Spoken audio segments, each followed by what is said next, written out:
Hi, Tom from bkmnutrition.com, and in this video you're going to learn 3 ways to build muscle while working out at home while only using limited weights. Now, this current situation with lockdown and with gyms being closed and with the low availability on Amazon and general other sites of weight training equipment, gym equipment, and of course the high prices that some people are charging for those bits of equipment has meant that people who would normally go to a gym and work out and train with weights are now having to train at home and with limited weights. And this has led to a major problem in the fact that most people are used to using a lot of weight to lift with. If you've been to the gym for any length of time, you'll probably have gained some strength and you can lift decent weights.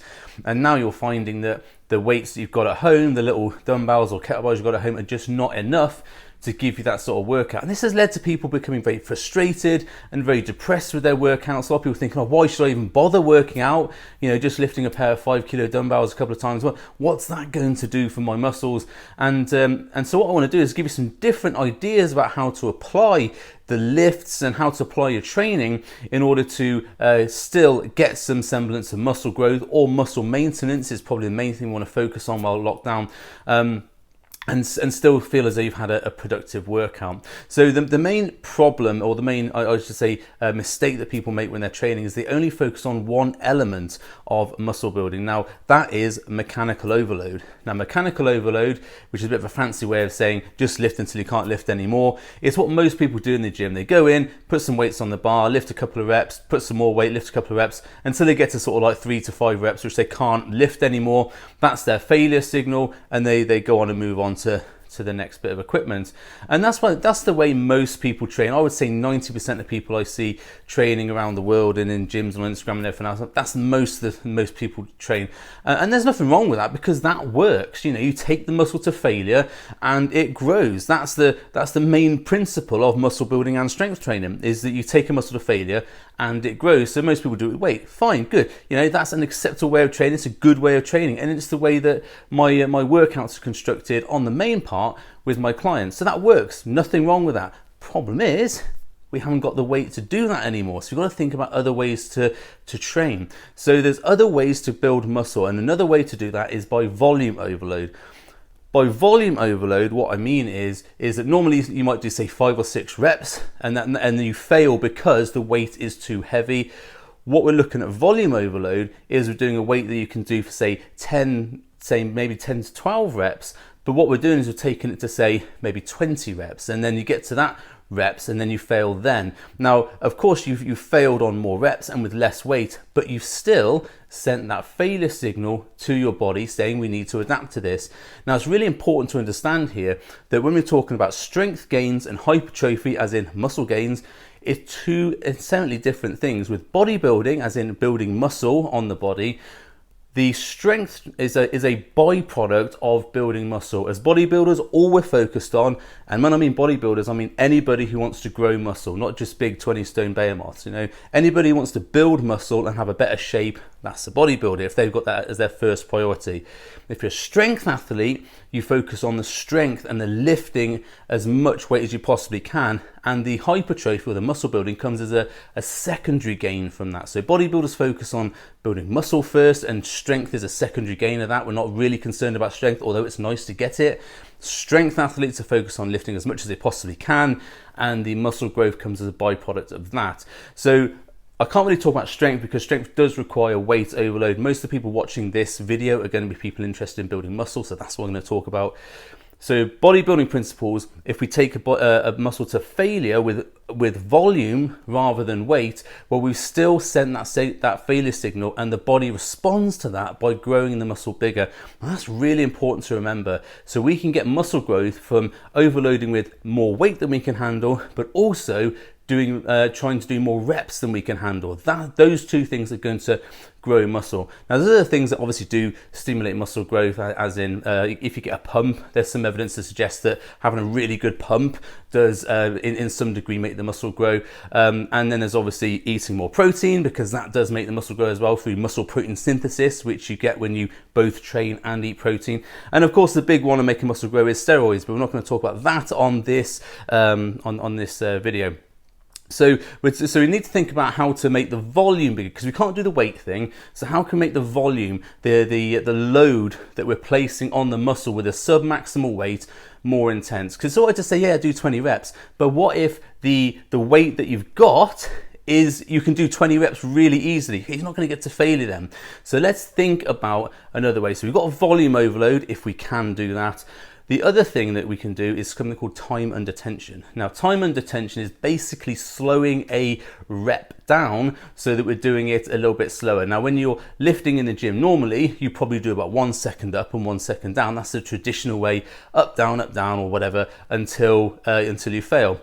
With time under tension, we slow down the rep. Now, it's important to remember that if you're placing a load on a muscle and you're trying to move or even hold that weight, the muscle still has to contract to some degree in order to keep that weight from dropping on the floor. So if you're doing a rep slower, you're actually forcing the body to engage more contractile mechanisms to keep that weight from just falling straight on the floor.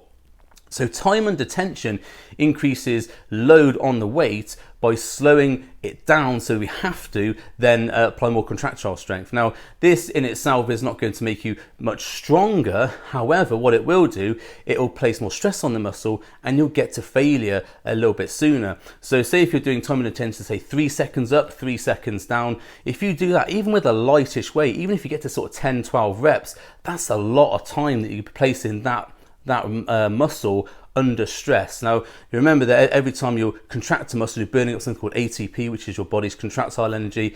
The more that you do that, and then you get into that failure signal, you're still going to send the failure signal. The body has to adapt to that stimulus to be able to lift that weight for longer, more time under tension for more reps. So you're still sending that failure signal. So time under tension is a good principle to employ, generally if you haven't got the weight to do it. So something with time under tension is also good if you got injuries and you can't, and you say you got tendon injuries or something like that, because time under tension places less stress on the tendons and you can allow you to concentrate more onto the muscle. So it's something as well you might want to use outside of the gym. It's like a finisher exercise when you're looking to sort of pump the muscle up a bit more, but you can use it in a normal workout to increase the stress. So time under tension, that's a really good one to do, especially if you've got limited weights. And then we've got peak contraction or pause. Now, peak contraction is something that you don't really see talked about often anymore. It's a real sort of old school bodybuilding principle. And the principle of peak contraction, which is often confused with an isometric hold, which is different, is the peak contraction is when you get to the top of the movement, you flex your muscle as hard as you possibly can. So to give you an example of this, if I was going to do bicep curls, normally I would get to a bicep curl there, pause for a second and let it out. When we're doing a peak contraction, we bring the squeeze in, and when you're at the point of peak contraction there, we then squeeze the muscle as hard as we can with the weight on it, and then we let go. Now, just be aware that if you do this too hard and too often, you might get a muscle cramp, so just be wary of that. But if you're doing, say, a bicep exercise, which is one of the ones you generally use peak contraction for, when you lift that up and get to that contraction point and you squeeze the muscle even harder, you're placing more and more force onto that muscle. Now, let's have a look at isometric holds, whereas if you're coming to the peak contraction point, an isometric hold, you just hold the weight there. So that's what you do in isometric hold. But when you peak contraction, you're squeezing the muscle. So hopefully you can see this on the camera, slightly different technique. You're putting more force, more contractile force into the muscle. Now, again, you're using more ATP, you're fatiguing the muscle faster. So even with a light weight, you're going to be bringing that failure signal in faster.